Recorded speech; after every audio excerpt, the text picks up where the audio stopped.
Mutual funds में invest करते वक्त जब भी आप नॉमिनी सेलेक्ट करते हैं और इन केस आपकी डेथ हो जाती है किसी भी रीजन से, तो दैट डजंट मीन कि जो आपकी नॉमिनी है या आपका नॉमिनी है ही और she will become the sole owner of your asset या वेल्थ।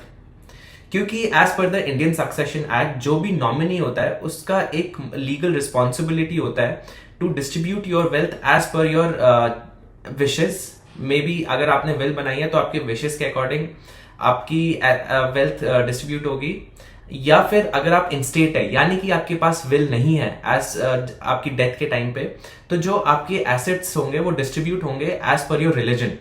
मीनिंग कि अगर आप हिंदू कम्युनिटी से बिलोंग करते हैं तो आपकी वेल्थ आप हिंदू सक्सेशन एक्ट के अकॉर्डिंग डिस्ट्रीब्यूट होगी among your family members and not as per your wishes. या फिर अगर आप मुस्लिम कम्युनिटी या क्रिश्चियन कम्युनिटी से बिलोंग करते हैं तो उनके लॉज के अकॉर्डिंग जो भी आपकी वेल्थ होगी वो डिस्ट्रीब्यूट होगी among your family members. Basically जो नॉमिनी होता है ही और she acts as a trustee and not as a beneficiary. Hi everybody, welcome back to our channel. और अगर आप हमारी चैनल पे नए हैं तो we at finance in basically क्या करते हैं, जो पर्सनल फाइनेंस है वो आपके लिए सिंपल बनाने की कोशिश रखते हैं और हर कॉन्सेप्ट को आपके लिए सिंपली एक्सप्लेन करने की कोशिश करते हैं so that you can understand the basic nitty-gritties of that और आप अपनी लाइफ में वो इंप्लीमेंट कर पाए, ताकि आप कोई गलत डिसीजन या आपको कोई मिस सेल ना कर पाए एंड आप हमेशा अपने फाइनेंस के रिलेटेड या पर्सनल इन्वेस्टमेंट्स के रिलेटेड एक अच्छा डिसीजन ले पाए जो आपको अपना फ्यूचर सिक्योर करने में हेल्प करे। तो आज की वीडियो में हम डिस्कस करेंगे कि एस्टेट प्लानिंग होता क्या है and why it is critical in the Indian context, और आप अपने लिए एस्टेट प्लानिंग कैसे शुरू करना स्टार्ट कर सकते हैं। तो आइए शुरू करते हैं। अगर मैं आपको एक सिंपल लैंग्वेज में एस्टेट प्लानिंग एक्सप्लेन करने की कोशिश करूं तो बेसिकली आपकी डेथ के बाद जो भी आप एसेट्स ओन करते थे उनका क्या होगा। एसेट्स कुछ भी हो सकते हैं, for example your mobile number, या फिर आपकी गाड़ी, आपका घर, आपका बैंक अकाउंट, आपकी एफडीज, आपकी आरडीज, या फिर आपके म्यूचुअल फंड्स, या फिर आपकी जो भी लाइफ इंश्योरेंस पॉलिसी ले रखी होगी वो भी एसेट्स में काउंट होता है, या फिर आपकी ज्वेलरी, या फिर आपके कोई भी डिजिटल एसेट्स लाइक क्रिप्टो, वो भी इसमें काउंट होगा। तो एक और चीज मैं आपको क्लियर कर दूं वीडियो स्टार्ट करने से पहले कि जो एस्टेट प्लानिंग है वो अल्ट्रा रिच पीपल के लिए नहीं है। अगर आपके पास घर है या आपके पास बैंक अकाउंट है, इन ये दोनों चीजें अगर आपके पास है तो आप एस्टेट प्लानिंग के लिए एलिजिबल होते हैं। तो आइए डिस्कस करते हैं कि एस्टेट प्लानिंग इंपॉर्टेंट क्यों बनते जा रही है इंडिया में। अगर हम एस्टेट प्लानिंग की बात करें एज पर इंडियन कंटेक्स्ट, तो उसकी इंपॉर्टेंस इंडिया में काफी ज्यादा बढ़ गई है, क्योंकि ये सबसे पहले हमें हेल्प करता है टू अवॉइड फैमिली कॉन्फ्लिक्ट्स। क्योंकि पिछले कुछ सालों से हमने काफी देखा है कि कितने सारे फैमिली में लड़ाइयाँ हुई हैं जस्ट बिकॉज वेल्थ डिस्ट्रीब्यूशन की वजह से, जस्ट बिकॉज जो डिजीज पर्सन था उसने एस्टेट प्लानिंग करके नहीं गया, उसने विल नहीं बनाई या ट्रस्ट नहीं बनाया, तो उसकी वजह से फैमिलीज में इतनी ज्यादा लड़ाई हुई है कि वो सारे अपने अलग अलग रास्ते चले गए हैं एंड आज के टाइम पे वो एक दूसरे की शक्ल तक नहीं देखते और बात भी नहीं करते। इतना ज्यादा प्रॉब्लम्स क्रिएट कर देता है अगर आप एस्टेट प्लानिंग नहीं करते हैं तो।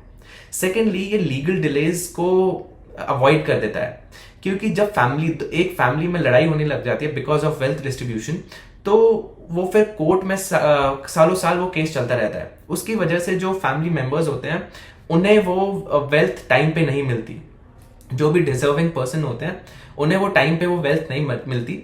तो it helps you to reduce that delays and आपको टाइम पे वो जो भी एसेट्स और वेल्थ होते हैं डिजीज पर्सन के वो ट्रांसफर हो जाते हैं।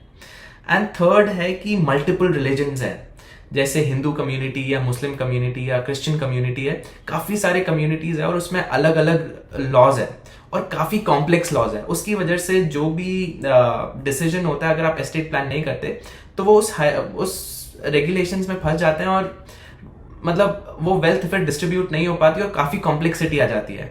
इट्स बेटर कि अगर आप एस्टेट प्लानिंग करके चले, ताकि आप इन सारे रूल्स और रेगुलेशन से जंप अप करके मतलब एक सिंप्लीफाइड रास्ता रखें, जो भी आपको लगता है आपके विशेस के अकॉर्डिंग आपकी वेल्थ डिस्ट्रीब्यूट हो तो वो उन्हीं को जाएगा without any dispute. And fourth is कि इट हेल्प्स बेसिकली फैमिली में जो स्ट्रेस होता है वो सारा हटा देता है। स्ट्रेस एज इन कि अगर आप एस्टेट प्लानिंग करके नहीं चलेंगे तो उस मोमेंट में क्या होता है कि फैमिलीज में लड़ाइयाँ होती है और लोगों का मतलब बीपी बढ़ जाता है, लोग पागल हो जाते हैं जब उन्हें डिजर्विंग बंदे को वो पैसा नहीं मिलता, क्योंकि फैमिली के स्ट्रगल्स बढ़ जाते हैं एंड काफी रीजंस होते हैं, मतलब काफी कुछ होता है जब भी जो फैमिली मेंबर्स हैं उनमें वेल्थ नहीं मिलता, जो भी डिजर्विंग बंदा होता है। तो it helps you to reduce stress also. अब हम डिस्कस करेंगे how to do estate planning. First of all, आप या तो विल बना सकते हैं या आप ट्रस्ट बना सकते हैं। विल बनाने के लिए आपको साउंड बॉडी में होना चाहिए, sound mind and sound body में होना चाहिए। और विल बनाने के लिए आपको ज्यादा कुछ चाहिए नहीं, आपको बस 2 विटनेसेस चाहिए, और आपको विल में क्लियरली मेंशन करना होगा कि किस फैमिली मेंबर को कौन कौन से एसेट्स देने हैं। वो आपको क्लियरली विल में मेंशन करना पड़ेगा, और कितना परसेंटेज उस एसेट का देना है। फॉर एग्जाम्पल, अगर आप एक एसेट को 4 फैमिली मेंबर्स के बीच में बांटना चाहते हैं, तो आपको लिखना पड़ेगा कि किस फैमिली मेंबर को कितना परसेंट देना चाहता हूं। For example, let's say mutual fund है, म्यूचुअल फंड में 50 लाख है, और आप वो 50 लाख अपने 4 फैमिली मेंबर्स के बीच में डिस्ट्रीब्यूट करना चाहते हैं। तो आप ये लिख सकते हैं कि 50 लाख में 50% इस XYZ बंदे को जाएगा, और बाकी रिमेनिंग परसेंट इन 3 बंदों को जाएगा। तो उसी के अकॉर्डिंग आपकी वेल्थ डिस्ट्रीब्यूट होगी। एंड लेट्स से अगर आपके पास प्रॉपर्टी है, तो प्रॉपर्टी अगर आप एक इंसान के नाम अगर आपके पास प्रॉपर्टी है, तो आपको क्लियरली उसका एड्रेस मेंशन करना होगा कि कहाँ पे है, क्या है, उसका पिन कोड क्या है, और कितना एरिया है वो, और आप किसके नाम करना चाहते हैं वो। तो वो जब आप विल पे मेंशन कर देंगे, और उसमें 2-3 विटनेस आप करा देंगे, और उसको अगर आप ऑथेंटिसिटी के लिए रजिस्टर करा देंगे, तो उसको दुनिया में कोई भी चैलेंज नहीं कर सकता। जो आपने विल पे लिखा है वही होगा, और विदाउट एनी प्रॉब्लम। सेकेंडली, आपको जो भी फाइनेंशियल एसेट्स है या आपके बैंक अकाउंट्स है, उसमें नॉमिनी मेंशन करना काफी जरूरी है, क्योंकि नॉमिनी जो है वो acts as a trustee and not as a beneficiary. तो उसका रिस्पॉन्सिबिलिटी ये बनता है कि जो भी आपके एसेट्स हैं वो राइटफुली लीगल हायर्स में डिस्ट्रीब्यूट हो। और आप मेंशन कर सकते हैं कि ये जो नॉमिनी है वो किसको कितना कितना परसेंट देना है। तो वो जो नॉमिनी होगा, वो जो भी आपने विल में मेंशन किया होगा, as per the mentioned percentage, वो एसेट्स या आपकी वेल्थ आपके फैमिली मेंबर्स में उतने उतने परसेंट से बढ़ जाएगी। एंड फोर्थ इज की documents and communicate.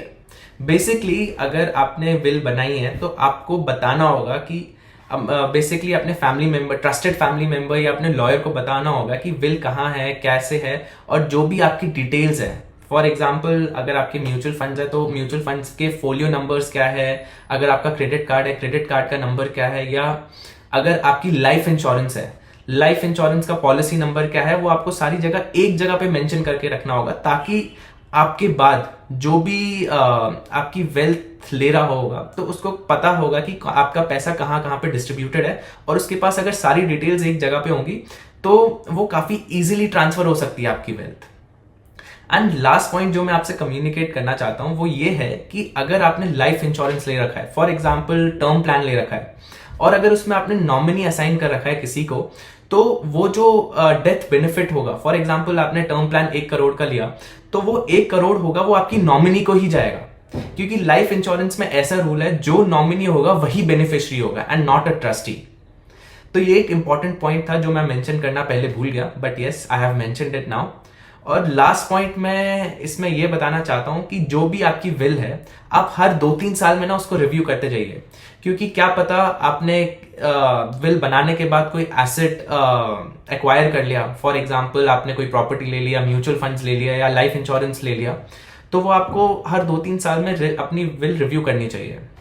So to conclude our today's video, मैं बस ये कहना चाहूंगा कि जो एस्टेट प्लानिंग है, ये सिर्फ एक फाइनेंशियल एक्ट या एक नॉर्मल सा काम नहीं है, it's a responsibility for your loved ones, क्योंकि it helps you to make your family united, और काफी कंफ्यूजन्स और फैमिली ड्रामा से बचाने का काफी अच्छा तरीका है। एंड बेसिकली ये काफी पेन और कॉन्फ्लिक्ट्स को रिजॉल्व करने का बहुत अच्छा तरीका है in the tough times for your family. So please don't wait. अगर आपके पास छोटे से भी छोटे एसेट्स है, please do your estate planning as soon as possible. और अगर आपको हमारा कंटेंट पसंद आया, तो please do like, share and subscribe our channel. Thank you.